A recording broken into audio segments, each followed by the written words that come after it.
नमस्कार दोस्तों, परमा एजुकेशन की यूट्यूब चैनल पे आप सभी भाई बहनों का स्वागत करते हैं। तो चलिए एक बार वीडियो को शेयर करते हुए अपने पहले प्रश्न के साथ शुरू करते हैं और एक बार वीडियो को शेयर कर दीजिए अपने अपने ग्रुपों में। ठीक है, तो चलिए शुरू करते हैं यहाँ पे अपने अपने ग्रुपों में शेयर करने के बाद प्रश्नों को। लेकिन बता दें कि जिन भाई बहनों ने अभी तक चैनल को सब्सक्राइब नहीं किया है तो पहले सब्सक्राइब करने के साथ साथ बेल आइकन का बटन दबाना न भूलें, ताकि जैसे ही लाइव आ जाए आप लोगों के पास एक नोटिफिकेशन पहुँच जाए। तो आज के जो बाल विकास के प्रश्न होने वाले हैं टॉप 20 प्रश्न। ठीक है, टॉप 20 प्रश्न जो होने वाले हैं, आपका स्कोर अगर 15 से 18 रहता है तो समझिए आपका स्कोर बहुत ही अच्छा रहता है। ठीक है, तो चलिए शुरू करते हैं। यहाँ पे पहले प्रश्न देख लेते हैं। पहला प्रश्न हमारा यहाँ पे क्या कह रहा है। देखिए, पहला प्रश्न ये कह रहा है कि अपने चिंतन में अवधारणात्मक परिवर्तन लाने होती शिक्षार्थियों को सक्षम बनाने के लिए शिक्षक को क्या करना चाहिए। पहला देखिए यहाँ पे कह रहा है हमारा कि उन बच्चों को पुरस्कार देना चाहिए जिन्होंने अपने चिंतन में परिवर्तन किया। और यहाँ पे देखिए दूसरा कह रहा है कि बच्चों को स्वयं चिंतन करने के लिए हतोत्साहित करना चाहिए। उनसे कहना चाहिए कि शिक्षिका जो पढ़ा रही है, यानी शिक्षक जो पढ़ा रहा है, उनको सुने और उनका अनुपालन करें। और यहाँ पे तीसरा कह रहा है कि व्याख्यान के रूप में व्याख्या प्रस्तुत करनी चाहिए। चौथा कह रहा है कि स्पष्ट अस्वस्थ करने वाली व्याख्या देनी चाहिए तथा शिक्षार्थियों के साथ चर्चा करनी चाहिए।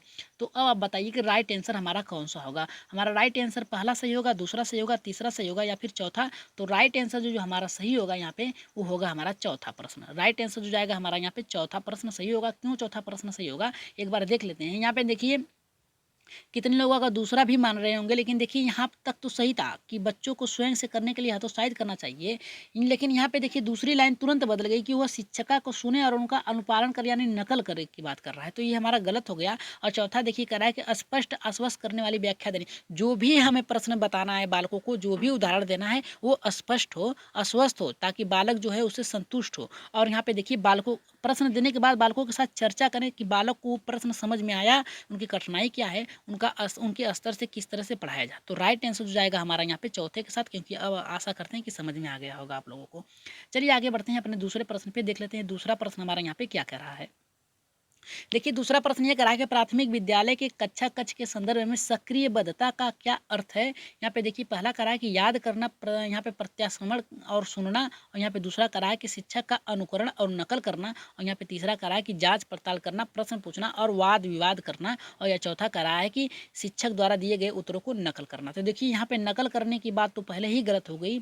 और यहाँ पे देखिए याद करना और यहाँ पे देखिए रटने की बात कर रहा है तो ये भी गलत हो गया। और तीसरा करा है कि अनुकरण तो करता ठीक है, लेकिन यहाँ पे नकल करने की बात कर रहा है, ये भी गलत हो गया। अब देखिए यहाँ पे सीधे सीधे आपको वाद विवाद मिल जाएगा। प्रश्न पूछने के बाद आप बच्चों से क्या करें, अनुवाद करें। ठीक है, ताकि उनकी जो कठिनाई है उसको जांच सके, उनकी रुचि क्या है उसे जानकर उस स्तर से प्रश्न को रख सके। तो वाद विवाद जहाँ भी नजर आ जाए आप लोग पहले प्रश्न को सही करिए। ठीक है, तो यहाँ पे राइट आंसर जो जाएगा हमारा यहाँ पे तीसरे के साथ जाएगा। चलिए आगे बढ़ते हैं, अपने तीसरे प्रश्न पे देख लेते हैं। तीसरा प्रश्न हमारा यहाँ पे क्या कह रहा है।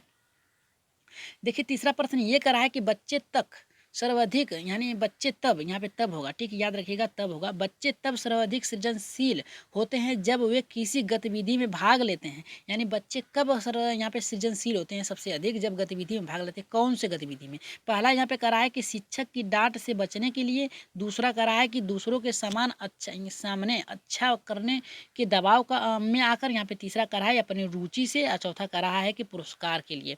देखिए पुरस्कार के लिए जिनको नहीं आएगा तो वो क्या करेंगे, वो अच्छा बने, सृजनशील हो जाएंगे। जिनको प्रश्न नहीं आ रहा है तो ये हमारा गलत हो गया। अब देखिए यहाँ पे डांटने की बात कर रहा है, कठोर नियम की बात कर रहा है, तो ये भी गलत हो गया। अब देखिए हमारा यहाँ पे बचा कौन, यहाँ पे बचा हमारा यहाँ पे दूसरा। ठीक है, यहाँ पे दूसरा और पहला बच गया है। ठीक है, तो चलिए देख लेते हैं यहाँ पे राइट आंसर हमारा क्या होगा। यहाँ पे देखिए यहाँ पे देखिए दूसरों के सामने, ठीक है, अच्छा करने का दबाव बनाना। यहाँ पे दबाव बनाने की बात कर रहा है तो ये हमारा गलत हो गया। ठीक है, ये हमारा गलत हो गया। अगर दबाव की बात कर रहा है तो ये हमारा गलत हो गया। और यहाँ पे देखिए बचा हमारा कौन, अब हमारा बचा जो बचा है हमारा यहाँ पे अपनी रुचि, यानी बच्चे जो होते हैं अपनी रुचि के अनुसार, जिस विषय में रुचि ले रहे हैं उसके अनुसार वो सृजनशील हो सकते हैं। तो राइट आंसर हमारा यहाँ पे तीसरे के साथ जाएगा। चलिए आगे बढ़ते हैं, अपने चौथे प्रश्न पे देख लेते हैं। चौथा प्रश्न हमारा यहाँ पे क्या कह रहा है। देखिए चौथा प्रश्न ये करा है, भारत में अधिकांश कक्षाएं बहुभाषिक होती हैं, इसे शिक्षक द्वारा के रूप में देखा जाना चाहिए, यानी शिक्षक के किस रूप में देखा जाना चाहिए कि शिक्षक जो होता है किस रूप में है उस बहुभाषिक कक्षा को समझ सके, उसे पेश कर सके। तो यहाँ पे पहला करा है कि परेशानी के रूप में देखना चाहिए, समस्या के रूप में देखना चाहिए, संसाधन के रूप में देखना चाहिए या फिर बाधा के रूप में देखना चाहिए। अब देखिए यहाँ पे बात करा है कि बहुभाषिक अगर कक्षा है तो यहाँ पे क्या होता है, बालक जो होते हैं अलग अलग स्तर से आते हैं और अलग अलग स्तर से आने के साथ ही उनकी जो संस्कृति होती है, उनकी धर्म होती है, उनकी बोलियां जो होती हैं, उनका जो रहन सहन होता है अलग अलग होता है। ठीक है, तो अब देखिए यहाँ पे परेशानी भी हो सकती है, बाधा भी हो सकती है। ठीक है, लेकिन अगर ये कक्षा की बात कर रहा है तो यहाँ पे सृजनशील होगा। ठीक है, तो ये पहला भी गलत हो गया, दूसरा भी गलत हो गया। अगर सृजनशील हो गया तो समस्या भी नहीं आएगी, हमारा बचता क्या है, संसाधन। तो राइट आंसर जो जाएगा हमारा यहाँ पे तीसरे के साथ जाएगा। क्यों क्यों संसाधन के यहाँ पे देखिए संसाधन के रूप में कैसे जाएगा एक शिक्षक के अनुसार, क्योंकि यहाँ पे देखिए बहुभाषिक जो कक्षा होती है उसमें अनेक अनेक संस्कृति, धर्म, जाति और उनके जो बोलियां होती हैं उससे बालक आते हैं, तो उसे एक शिक्षक को संसाधन के रूप में प्रयोग करना चाहिए। उनको खुला छोड़ देना चाहिए वाद विवाद करने के लिए प्राथमिक स्तर पे। याद रखिएगा, प्राथमिक स्तर पे उन्हें मुक्त छोड़ देना चाहिए ताकि वो वाद विवाद के द्वारा उनकी बोलियां, उनकी भाषा, उनकी संस्कृति, उनका रहन सहन सीख सकें। उनका जो होते यहीं से उनका सृजनशील शुरू हो जाएगा। ठीक है, तो यहाँ पे देखिए पहला हमारा तीसरा राइट आंसर होगा। ठीक है, तो चलिए आगे बढ़ते हैं अपने चौथे पाँचवें प्रश्न पे। देख लेते हैं पांचवा प्रश्न हमारा यहाँ पे क्या कह रहा है। देखिए पांचवा प्रश्न ये कह रहा है कि शिक्षार्थियों द्वारा की गई गलतियां और त्रुटियां कैसी होती हैं। यहाँ पे देखिए शिक्षार्थी जो होते हैं, छात्र जो होती हैं, छात्रिकाएं जो होती हैं, वो क्या करती हैं, अगर गलतियां त्रुटियां करती हैं तो कैसी होती है। तो यहाँ पे देखिए पहला हमारा ये कह रहा है कि बच्चों को कमजोर अथवा उत्कृष्ट चिन्हित करने के अवसर देते हैं, यानी उन्हें छांटने की बात कर रहा है। याद रखिएगा, यहाँ पे देखिए छांटने की बात कर रहा है तो ये हमारा गलत हो गया, चिन्हित कर रहा है। ठीक है, यानी अलग करने की बात कर रहा है तो गलत हो गया। अब देखिए दूसरा कह रहा है कि शिक्षक और शिक्षार्थियों की असफलता के सूचक हैं।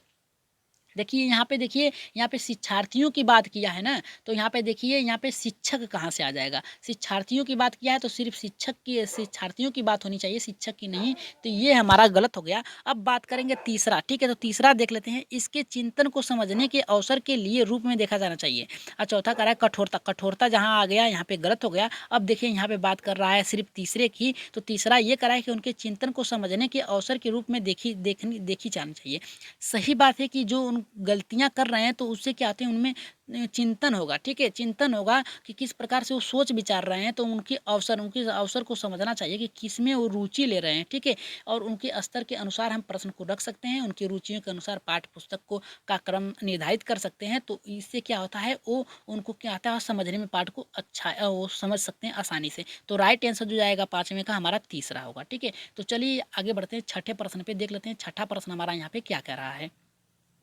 देखिए छठा प्रश्न ये कह रहा है कि यहाँ पे देखिए पहले रिक्त स्थान है, यहाँ पे कह रहा है कि विचार से बच्चे सक्रिय ज्ञान निर्माता तथा नन्हे वैज्ञानिक हैं जो संसार के बारे में अपने सिद्धांतों की रचना करते हैं, यानी खुद से रचना करते हैं। ये कथन किसका है, स्किनर का है, पावलाव का है, यूंग का है या फिर पियाजे का है। तो राइट आंसर जल्दी से बताइए, हमारा छठे का राइट आंसर क्या होगा। किसने कहा है कि बालक जो होता है अपने विचारों से बच्चे सक्रिय ज्ञान निर्माता करते हैं और नन्हे वैज्ञानिक होते हैं जो संसार के बारे में सिद्धांतों की रचना करते हैं, यानी निर्माण करते हैं, खोज करते हैं।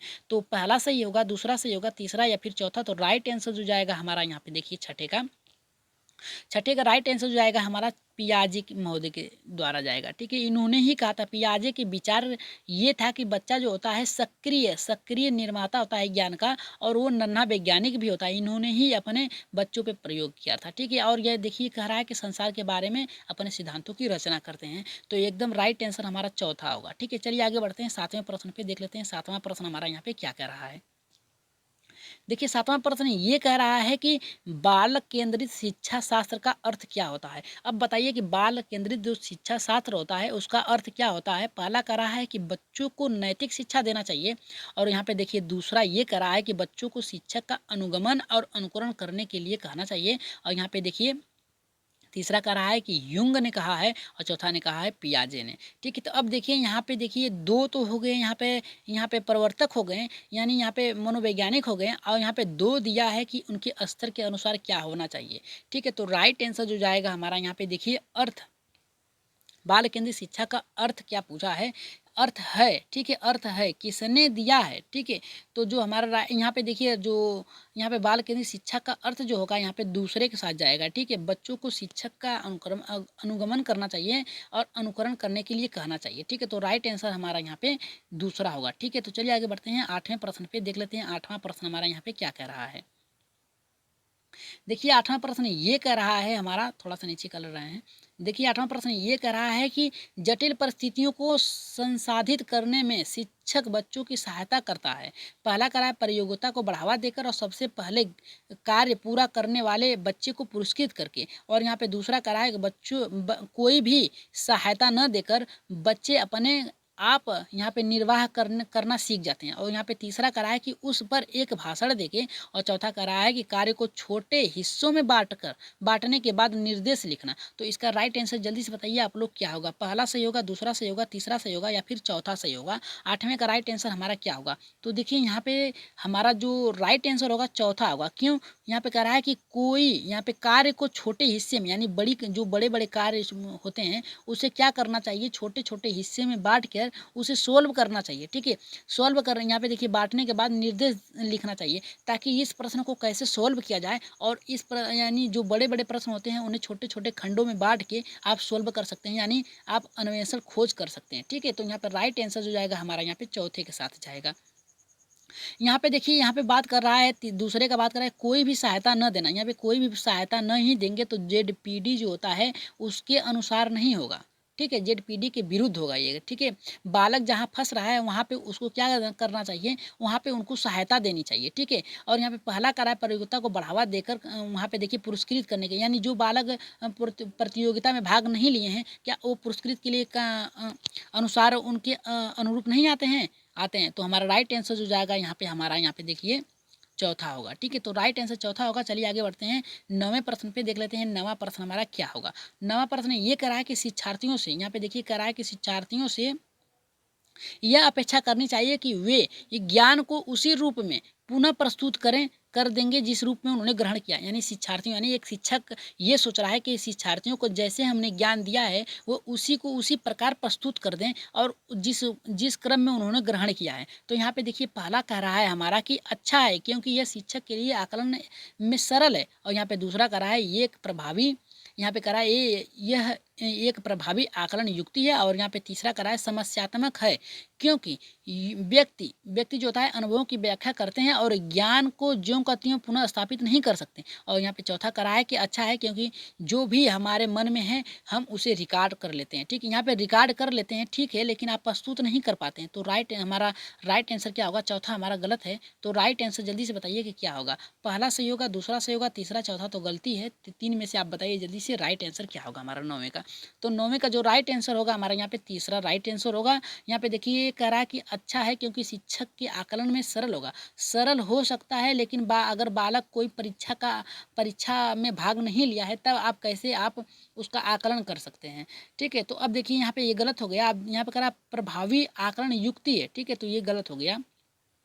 अब देखिए यहाँ पे बचा हमारा तीसरा। तो तीसरा ये करा कि यहाँ पे समस्यात्मक है कि बालक जो होता है अनुभव को सीख जाता है, ज्ञान को जो का त्यों रख सकता है लेकिन पुनः उसको उत्पादित नहीं कर सकता। सीखने को तो वो सीख लेगा लेकिन रखेगा वो प्रश्न को अपने अनुसार रखेगा, ठीक है। तो राइट आंसर हमारा यहाँ पे तीसरे के साथ जाएगा। चलिए आगे बढ़ते हैं 10वें प्रश्न पे, देख लेते हैं 10वां प्रश्न हमारा यहाँ पे क्या कह रहा है।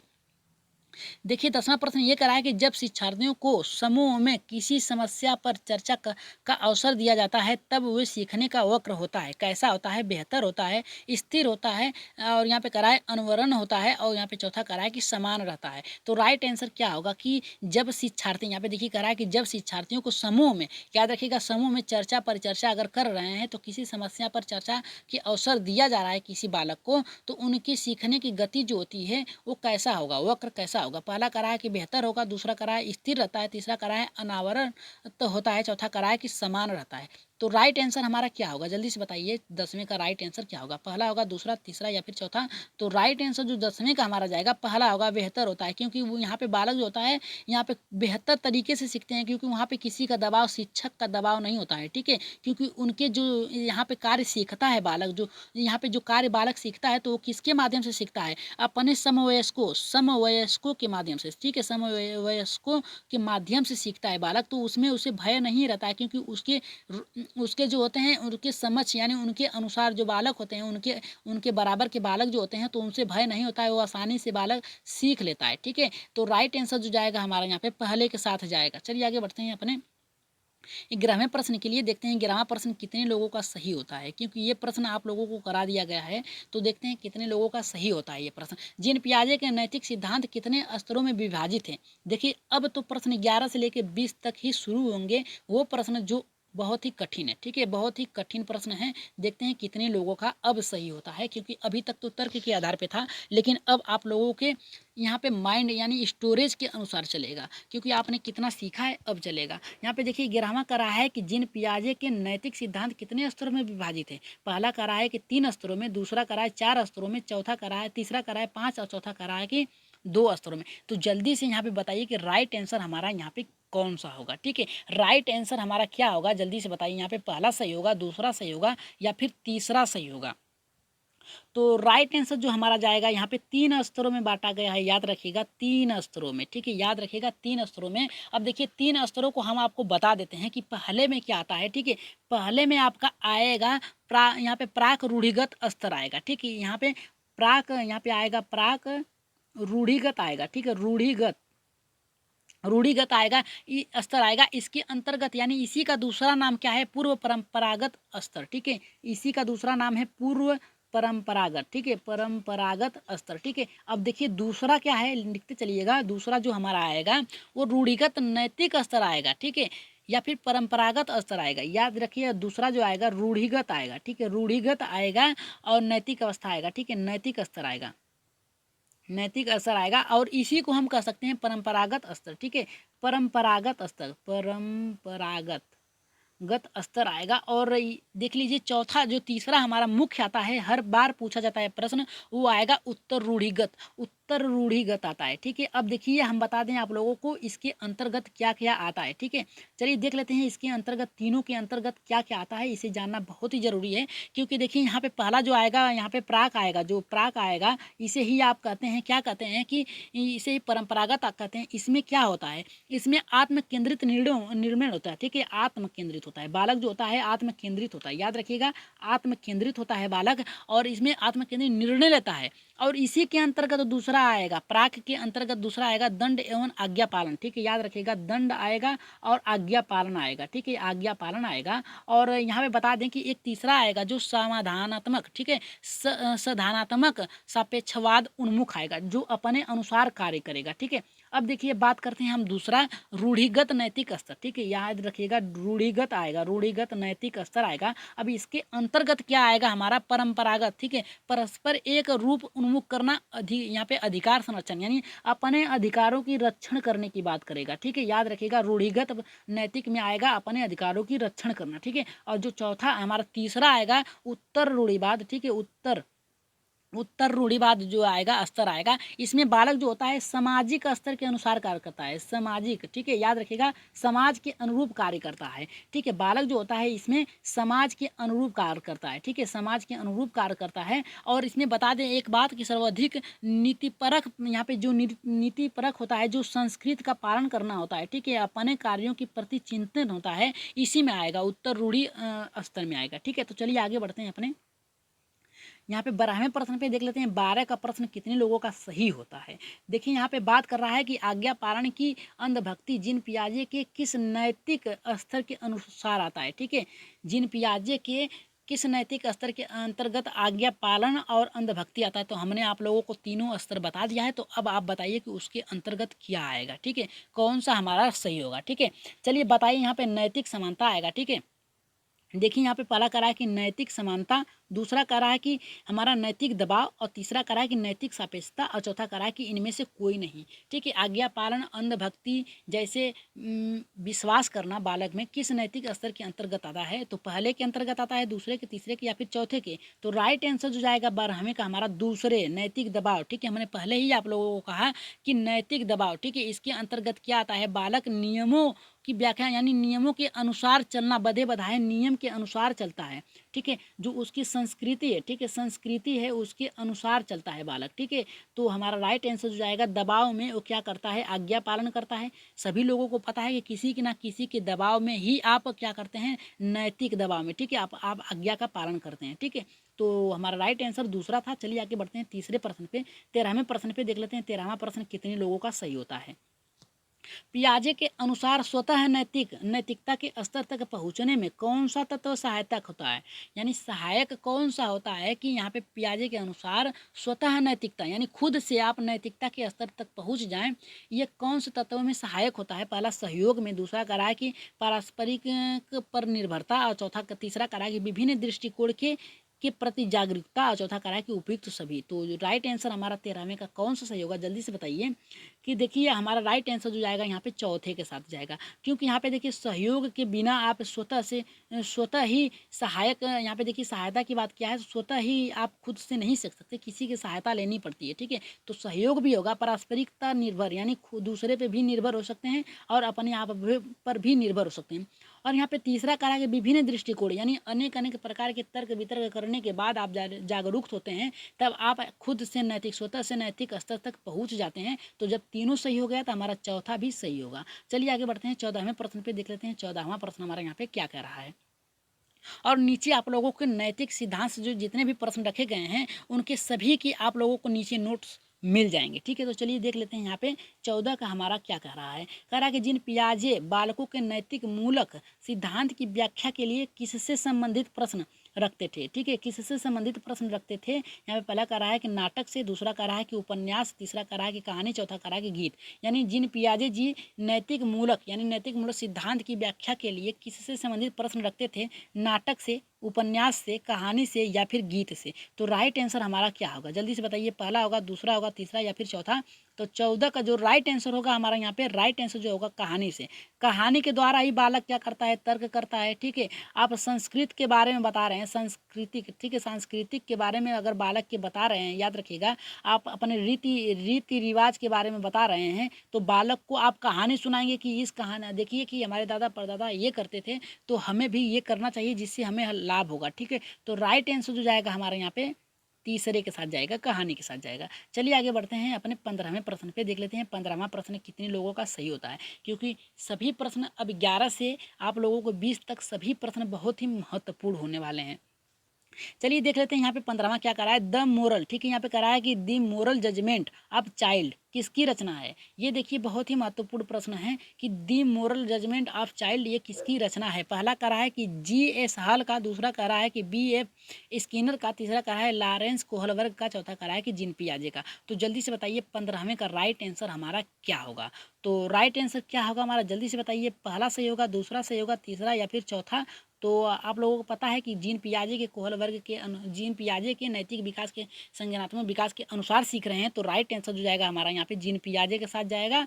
याद रखिएगा, इन्होंने ही दी मोरल जजमेंट ऑफ चाइल्ड की पुस्तक लिखी थी। ठीक है, तो राइट आंसर हमारा यहाँ पे ये चौथे के साथ जाएगा। चलिए 16वें प्रश्न पे आगे बढ़ते हैं, देख लेते हैं 16वां प्रश्न हमारा यहाँ पे क्या कह रहा है।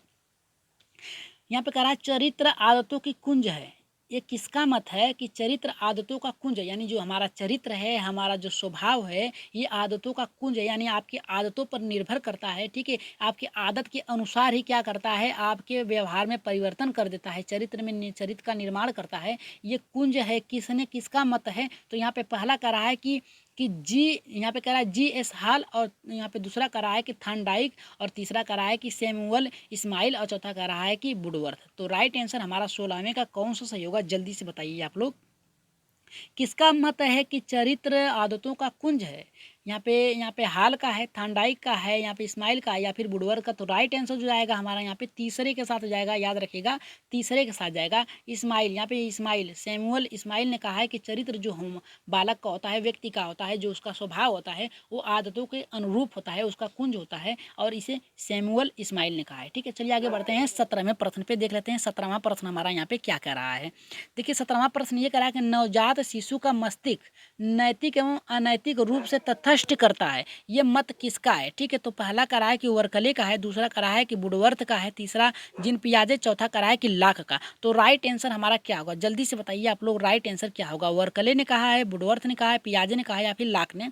तो 17 का जो राइट आंसर हमारा जाएगा यहाँ पे चौथे के साथ जाएगा, लाख ने कहा है। ठीक है, हर लाख ने कहा है कि नवजात शिशु का मस्तिष्क नैतिक अनैतिक, ठीक है, यानी क्या सही है क्या नहीं सही है उसके रूप में तटस्थ करता है, ये हमारा लाख ने कहा है। ठीक है, तो राइट आंसर हमारा चौथे के साथ जाएगा। चलिए आगे बढ़ते हैं अपने 18वें प्रश्न पे, देख लेते हैं 18वां प्रश्न हमारा यहाँ पे क्या कर रहा है। ये सबसे महत्वपूर्ण प्रश्न है, अब तक के जितने भी प्रश्न आए हैं उनमें से सबसे महत्वपूर्ण प्रश्न है और आप लोगों को इसको सही करना है। ठीक है, चलिए देख लेते हैं क्या कहता है। आप लोग तो खुद ही एक टीचर हैं, ठीक है, याद रखिएगा आप लोग खुद ही एक टीचर हैं, तो आप लोगों को बताने का कोई ज़्यादा विशेष आवश्यकता नहीं है, क्योंकि आप लोग खुद तर्क कर सकते हैं, वितर्क कर सकते हैं, अपने अनुसार उत्तर को बस देखने, एक नज़रिया देखने का बस ज़रूरत है, तो आप लोग खुद सही कर देंगे। तो बताइए यहाँ पे पहला हमारा क्या होगा, 18वें का आंसर क्या होगा। लॉरेंस कोहलबर्ग किस वर्ग के बच्चों पर नैतिक सिद्धांत की खोज किया था, यानी कोहलबर्ग ने किस वर्ग के बच्चों पे नैतिक सिद्धांत की खोज की थी। पहला कह रहा है कि 10 से 15 वर्ष, दूसरा कह रहा है कि 8 से 16 वर्ष, और तीसरा कह रहा है यहाँ पे कि 10 से 16 वर्ष, चौथा कह रहा है कि 12 से 18 वर्ष। तो राइट आंसर हमारा 18 का कौन सा सही होगा। ठीक है, तो देखिए 18 का हमारा राइट आंसर होगा, पहला होगा, दूसरा होगा, तीसरा होगा, चौथा। देखिए इसे गलत मत करिएगा आप लोग, क्योंकि 4 पॉइंट आप लोगों को यहाँ पे 4 नंबर मिलने के पूरा स्वभाव है कि मिल सकता है। ठीक है, तो राइट आंसर जल्दी से बताइए कि लॉरेंस कोहलबर्ग ने किस वर्ग के बच्चों पे नैतिक सिद्धांत का खोज किया था। यहाँ पे 10 से 15, 8 से 16, 10 से 16 या फिर यहाँ पे 12 से 18। तो राइट आंसर हो जाएगा हमारा, मैं यहाँ पे तीसरे के साथ जाएगा, क्योंकि यहाँ पे देखिए बाल्यावस्था त्यागने के बाद बालक जो होता है यहाँ पे किशोरावस्था में क्या करता है, अवस्था में क्या करता है, प्रवेश करता है। किशोरावस्था में अगर बालक प्रवेश कर रहा है तो उसकी जो नैतिकता है, उसके जो क्या करना है, उसको क्या उसकी समस्या है, वहाँ से उसका क्या करता है, तर्क करना शुरू कर देता है। तो इसी के आधार को मानते हुए इनके 10 से 16 वर्ष के बालकों पे प्रयोग किया गया। ठीक है, यहाँ पे किशोरावस्था में बालक कैसे कैसे कार्य करते हैं, किसके प्रति जागरूक होते हैं, किसके प्रति चिंतित होते हैं और किसे लेके ज़्यादा चिंतित होते हैं। तो राइट आंसर हमारा यहाँ पे जाएगा, तीसरे के साथ जाएगा, 10 से 16 वर्ष। इस प्रश्न को आप लोग नोट कर लीजिए। ठीक है, इसे याद कर लीजिए या तो नोट कर लीजिए कहीं बुक पे। तो चलिए शुरू करते हैं यहाँ पे 19वें प्रश्न पे, देख लेते हैं 19वां प्रश्न हमारा क्या कह रहा है। देखिए 19वां प्रश्न ये कह रहा है हमारा ये कह रहा है कि यहाँ पे रित क्या है। यहाँ पे देखिए कह रहा है कि रित क्या है, याद रखिएगा रित क्या है। ये आप लोग समझ सकते हैं कि अगर यहाँ पे नैतिकता से प्रश्न चल रहा है तो उसी से संबंधित होगा। तो रित क्या है, हमारा नैतिक व्यवस्था है, नैतिक नियम है, यहाँ पे सत्य अविनाशी सत्ता है, या फिर कह रहा है उपयुक्त सभी। तो याद रखिएगा, जब नैतिकता यहाँ पे भी दिया है, नैतिकता यहाँ पे भी दिया है, सत्य असत्य की बात कर सकता है, यहाँ पे 10 से 16 वर्ष के बालक कर सकते हैं। तो हमारा राइट आंसर उपयुक्त सभी होगा। राइट आंसर जो जाएगा हमारा यहाँ पे चौथे के साथ जाएगा। ठीक है, उपयुक्त सभी है, नैतिक व्यवस्था भी है, नैतिक नियम भी है और सत्य अविनाशी सत्ता भी है। ठीक है, तो चलिए आगे बढ़ते हैं अपने 20वें प्रश्न पे, देख लेते हैं 20वां प्रश्न हमारा यहाँ पे क्या कह रहा है। देखिए 20वां प्रश्न ये कह रहा है कि लॉरेंस कोहलबर्ग के नैतिक सिद्धांत के किस स्तर पर नैतिक मूलक सिद्धांत बालकों के आंतरिक नियंत्रण में रहता है, यानी बालक के आंतरिक नियंत्रण या बालक के खुद नियंत्रण में रहता है, कौन सा। ठीक है, पहला करा है प्राक रूढ़िगत स्तर, दूसरा करा है कि रूढ़िगत स्तर, तीसरा करा है कि उत्तर रूढ़िगत, और चौथा करा है कि परंपरागत। ठीक है, तो याद रखिएगा यहाँ पे बात करा है परंपरागत, तो याद रखिएगा परंपरागत जो आएगा रूढ़ी स्तर के अनुसार ही आएगा। इसी रूढ़ी स्तर जो होता है इसी का दूसरा नाम परंपरागत है। ठीक है, तो अब बताइए आप लोगों का कौन सा सही होगा। अब देखिए यहाँ पे जब ये तीसरा कट गया, ठीक है, तो अब देखिए दूसरे का ही नाम है परंपरागत। ठीक है, याद रखिएगा दूसरे का नाम ही परंपरागत स्तर है, रूढ़िगत स्तर का नाम ही परंपरागत है। तो अब बचा आपका पहला, दूसरा, तीसरा। ठीक है, या फिर चौथे में से पहले दूसरे या चौथे में से एक रख सकते हैं। तो अब राइट आंसर बताइए हमारा कौन सा होगा, पहला होगा, दूसरा होगा, तीसरा, चौथा। तो राइट आंसर जो 20वें का जाएगा हमारा यहाँ पे तीसरे के साथ जाएगा, उत्तर, यानी अपने कार्यों, अपने भविष्य के बारे में चिंतित होना। होना, ठीक है। और बालक क्या करता है इसमें खुद से सीखने का प्रयास करता है, खुद अपनी समस्याओं को सॉल्व करने का प्रयास करता है, ठीक है। तो उत्तर उड़ी यानी उनके ऊपर दायित्व आ जाता है, किसमें नियंत्रित आ जाता है, खुद क्या गलत है क्या सही है सीख सकते हैं, ठीक है। तो राइट आंसर जो जाएगा हमारा यहाँ पे तीसरे के साथ जाएगा। आइए कुछ फैक्ट रखे गए हैं नीचे, उसे थोड़ा देख लेते हैं क्योंकि ये बहुत ही महत्वपूर्ण होने वाले हैं। देखिए ये प्रश्न बहुत ही महत्वपूर्ण होने वाले हैं क्योंकि इसे जानना बहुत ही जरूरी है। नैतिक सापेक्षता, ठीक है, बात कर रहा है नैतिक सापेक्षता की। तो चलिए देख लेते हैं क्या होता है नैतिक सापेक्षता के अंतर्गत। देखिए यहाँ पे कह रहा है कि जीन पियाजे, ठीक है, यहाँ पे कह रहा है जीन पियाजे के नैतिक विकास का अंतिम सिद्धांत नैतिक सापेक्षता है। जीन पियाजे का जो अंतिम सिद्धांत था वो नैतिक सापेक्षता है, जो अंतिम स्तर होने के कारण यहाँ तक नैतिकता का सर्वाधिक विकास हो जाता है, ठीक है। यहाँ पे जो नैतिक सापेक्षता है उसमें क्या होता है, ये अंतिम इनका सिद्धांत होता है और यहाँ तक बालक का सर्वाधिक नैतिक विकास हो जाता है। और पियाजे जी ने कहा है कि इससे सहयोगात्मक नैतिक या स्वतः नैतिकता कहा जाता है। इसे क्या कहा जाता है, सहयोगात्मक नैतिकता या स्वतः नैतिकता, यानी खुद से सीखने की नैतिकता बालक में आ जाती है, यानी अंतिम चरण होता है। और यहाँ पे कह रहा है कि यहाँ पर वह दबाव के अभाव में नैतिकता का स्वतः पालन किया जाता है, यानी किसी के दबाव में नैतिकता का पालन किया जाता है। उनके जो संस्कृति रीति रिवाज हैं उसे ग्रहण करना पड़ता है अपने आप में, ठीक है। और यहाँ पे कह रहा है कि अर्थात नैतिकता यहाँ पर स्वतः फूर्ति अवस्था में है, जो पूर्ववर्ती यानी पहले की जो व्यवस्था है अवस्था है उसे विकसित परिणामों के रूप में है, ठीक है। अब देखिए थोड़ा सा यहाँ पे फैक्ट है कुछ, उसे देख लेते हैं, ठीक है। देखिए यहाँ पे कह रहा है कि पियाजे के नैतिकता विकास सिद्धांत का निष्कर्ष एक दृष्टि में, यानी इनकी निष्कर्ष क्या है एक दृष्टि में देख लेते हैं। पहला यहाँ पे कह रहा है कि नैतिक यथार्थता, नैतिक यथार्थता आपका शुरू कब से होता है, देखिए यहाँ पे लिखा हुआ है 2 से 7 वर्ष, ठीक है।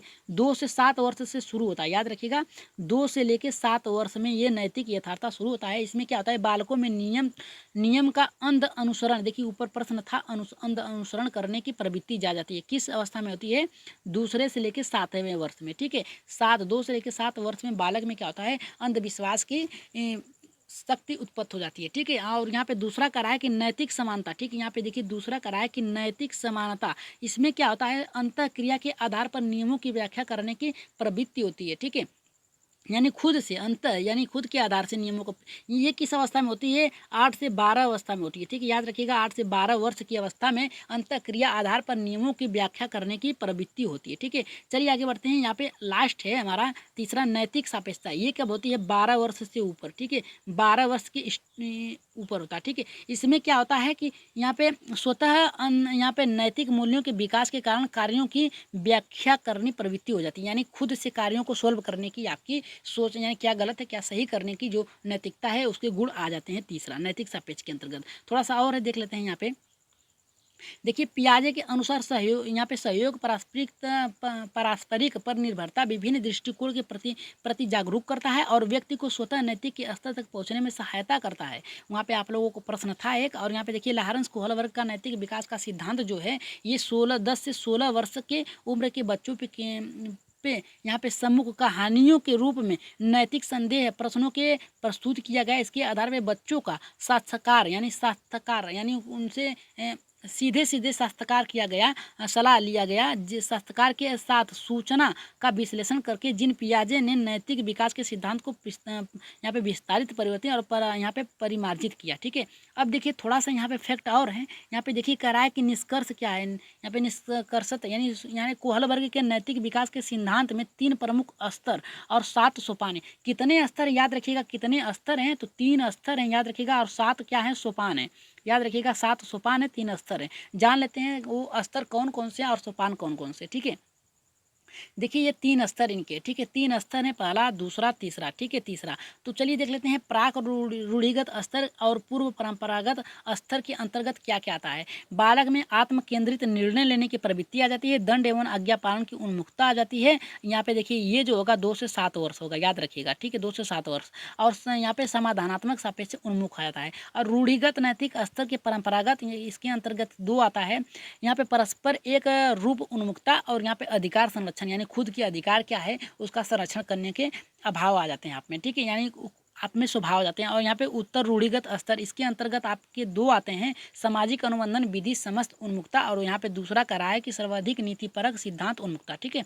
तो चलिए आगे बढ़ते हैं। थोड़ा सा यहाँ पे जो जान लेते हैं कि इसके अंतर्गत आता क्या क्या है। ठीक है, क्योंकि जानना बहुत ही ज़रूरी है। प्रश्नों को सोल्व कर लिया लेकिन उसके विषय में जानना हम लोगों के लिए बहुत ज़रूरी है। देखिए, पूर्व परंपरागत स्तर के अंतर्गत क्या था, इस अवस्था में नैतिक तड़कड़ा अन्य लोगों के मानक और निर्धारण होता है तथा यहाँ पे कह रहा है कि बालकों अपने आवश्यकताओं से संबंधित विषयों के चिंतित करते हैं और वे उन्हीं नैतिक प्रश्नों का उत्तर देना चाहते हैं जिन्हें उनसे लाभ हो। ठीक है, यहाँ पे पूर्व परंपरागत स्तर के बात ये आता है कि जो बालक को अच्छा लगता है, जिसमें उससे लाभ हो, उसी में वो प्रश्न और बधे बधाए जवाब देने से बचते हैं। ठीक है, और यहाँ पे देखिए कह रहा है कि रुचिगत, यहाँ पे कह रहा है कि नैतिक स्तर परंपरागत नैतिक स्तर के अंतर्गत क्या आता है, इस अवस्था में बालक जो होता है उस नैतिक तकड़ा को जो दूसरे लोगों के मानकों से निर्धारित होता है आत्मसात करता है, यानी दूसरे लोगों का जो निर्धारण संस्कृति है उसका पालन करता है। कहने का अर्थ यही है। और यहाँ पे देखिए तीसरा कह रहा है हमारा कि उत्तर रूढ़िगत नैतिक अवस्था। इसमें क्या होता है कि इस अवस्था में नैतिक मूल्य आचरण जो नित्य और यहाँ पे शाश्वत होता है। यहाँ पे कह रहा है कि बच्चों के आंतरिक नियंत्रण में होता है। बालक उन नैतिक दंडों और नैतिक सिद्धांतों को जो समाज में दृष्टिकोण से सही है स्पष्ट रूप से परिभाषित करने का प्रयास करने लगता है और नैतिकता का सर्वोच्च स्तर हो जाता है। ठीक है, तो ये हमारे कुछ फैक्ट थे और प्रश्न थे। और आज के प्रश्न आप लोगों को कैसे लगे एक बार कमेंट बॉक्स में ज़रूर बताइएगा। और बता दें आप लोगों की आपकी जो पेपर है वो लगभग दिसंबर में होने वाले हैं। ठीक है, और यूपी टेट और सी टेट के फिर से जो फार्म दोबारा जो दूसरा चरण का भरा जाएगा वो भी दिसंबर में ही भरा जाएगा। याद रखिएगा, आप लोगों का पेपर थोड़ा टल गया है। तो चलिए यहाँ पे देखिए, अभी जो आप इसका घोषित प्रश्न नहीं आया है। ठीक है, यहाँ पे एनसीईआरटी के द्वारा, लेकिन अब मान के चलिए कि दिसंबर तक होने के प्रयास हैं। और यहाँ पे आज के प्रश्न आप लोगों को कैसे लगे, और एक बात याद रखिएगा आप लोग कि हमारा जो लक्ष्य है वो एकमात्र है कि हमें टीचर बनना है और गवर्नमेंट जॉब लेना है। ठीक है, तो आज के प्रश्न आप लोगों को कैसे लगे, अच्छे लगे होंगे तो एक बार कमेंट बॉक्स में जाके कमेंट अपना सुझाव अपना कमेंट जरूर करें ताकि हमें प्रोत्साहित मिल सके अगले प्रश्न के लिए बनाने के लिए। तो आज के प्रश्न आप लोगों को कैसे लगे, आशा करते हैं बहुत ही अच्छे लगे होंगे। तो आज के लिए इतना ही, अच्छे से ख्याल करिए और रिपीट करिए प्रश्नों को जितना हो सके। ठीक है, मॉक टेस्ट करिए। ठीक है, तो आज के लिए इतना ही।